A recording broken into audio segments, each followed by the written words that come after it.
After decades of hostility, embargoes, and travel bans, can these two nations figure out how to play nice? Welcome to WatchMojo News, the weekly series where we break down news stories that might be on your radar. In this installment, we're counting down 10 crucial facts you should know about Cuban-US relations. Number 10. How was Cuba formed?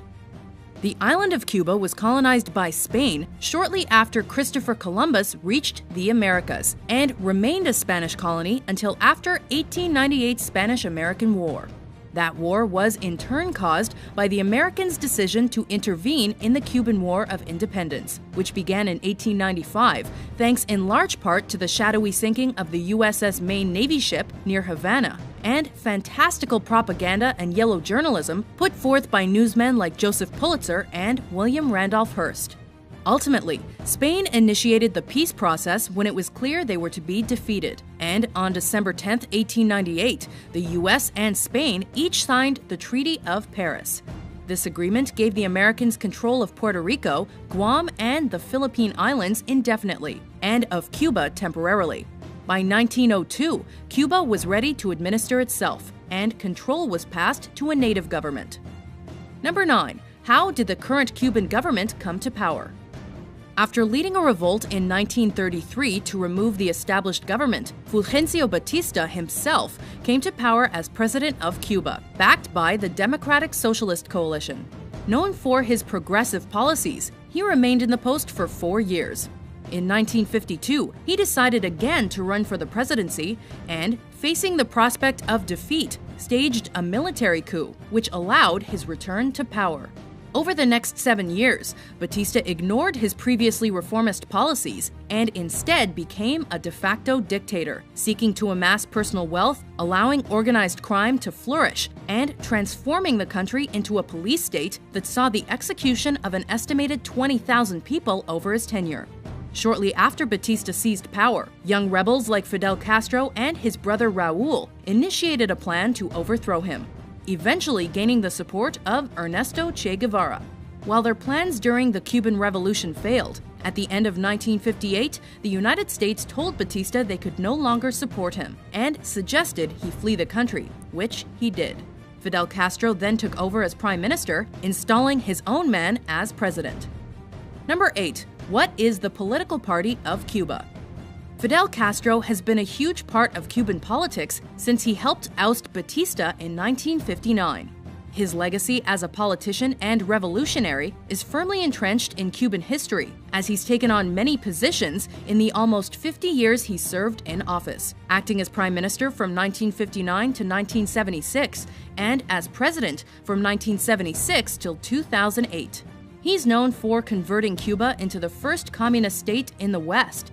During his reign, he reformed Cuban society by providing free healthcare and education to Cubans, by promising employment to all citizens, and by overseeing the nationalization of enterprises and assets that were previously owned by foreign entities, primarily the US. However, with an American trade embargo in place, the Cuban economy struggled. Fidel Castro was succeeded as president of Cuba by his brother Raúl in 2008. Number 7. What led the US to break ties with Cuba? The Cuban Revolution proved to be a defining moment in relations between the United States and Cuba. Castro was offended that the Americans had supported Batista through the revolution. The Americans, on the other hand, were worried that Castro's communist ideology would spread to other Latin American countries. That, coupled with the Cubans' relationship with the USSR, engendered mistrust with the US as the country was locked in the Cold War with the Soviets, a war that had no full-scale fighting, but which lasted decades and involved psychological warfare and an arms race. And so, on October 19, 1960, the Eisenhower administration placed an embargo on exports to Cuba, with the exception of food and medicine. This restriction was expanded within a few years to include all imports. The U.S. aimed to use this embargo as a tool to force the Cubans towards democratization and to improve their human rights record. Number 6. Why did the U.S. attack Cuba? Because of their leeriness of the direction in which Castro was leading the country, U.S. President Dwight D. Eisenhower approved a plan to overthrow the Cuban government, with $13 million allocated to the CIA to fund the operation. When John F. Kennedy took office in January 1961, he was informed of the plan and gave his approval for the mission to move forward. On April 17, 1961, the Americans attacked the Bay of Pigs. Although the Americans initially overwhelmed the Cubans in number, fighting lasted 2 days, with Cuban forces eventually overtaking the paramilitaries and sending them back to the United States. It was an embarrassment for the Kennedy administration and led to several in-depth investigations. Number 5. Who were the Cubans' allies? Castro modeled his Cuba and brand of communism after that of the Soviet Union. He formed even closer ties to the USSR after the US put in place the trade embargo.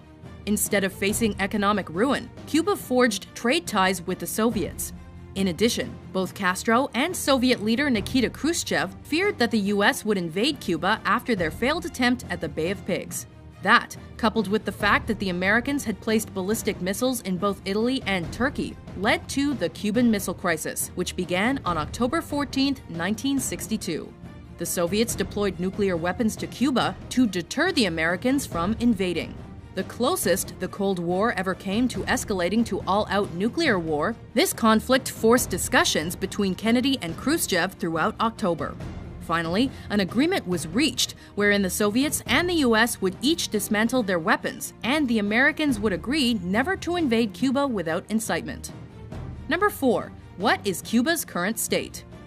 In the following years, Cuba relied heavily on the Soviet Union in terms of economic development, with trade between the two totaling upwards of $8.5 billion in 1989. However, this trade decreased by over 90% in the early 90s as the Soviet Union tried to prop up its own struggling economy. The dissolution of the Soviet Union in 1991 immediately shook the Cuban economy, leading to a period of great strife, referred to as the Special Period, which saw drastic changes in lifestyle, diet, industry, and more sweep the country. Eventually, Cuba formed greater economic ties with other Latin American countries, notably Bolivia and Venezuela. The country has also built up its tourism industry significantly, using the proceeds from that sector to bounce back, despite travel restrictions on some countries. Number 3. Why did the US suddenly change its policy on Cuba? In a move that was a long time coming, on December 17, 2014, President Barack Obama announced his plan to normalize relations between the US and Cuba, signifying a major first step in bridging the gap between the nations. The two countries had been engaged in secret talks that occurred in places like Canada and the Vatican for a year previous, with the Pope having direct involvement in the meetings. Referred to as the Cuban Thaw, this historic and sweeping policy change was scheduled to include the lifting of the trade embargo, as well as the slackening of travel and immigration restrictions. These moves were set to impact Cuban society in a huge way. Number 2. How did the US react to this announcement?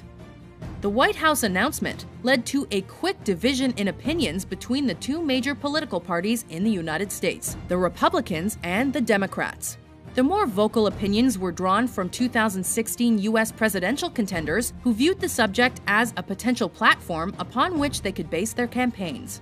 As for the thousands of Cuban exiles residing in the United States after having fled the country since the 60s, opinions were also divided. But angry debates within the community sparked protests, and the generation gap was evident between older Cubans who left the country and mistrust the Castro government, and the younger generation that was born in the United States. Number 1. How will this end? In his final State of the Union address, President Obama stated that the U.S. was ending a painfully out-of-date policy.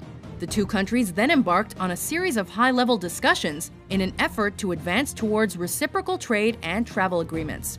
After 50 years of silence and mistrust on both sides, officials are now inching toward rebuilding the estranged relationship to create a collaborative and prosperous future. Did these facts surprise you? To vote for which news story is covered next, head over to watchmojo.com/suggest and be sure to hit that subscribe button for more newsworthy top 10s published every week.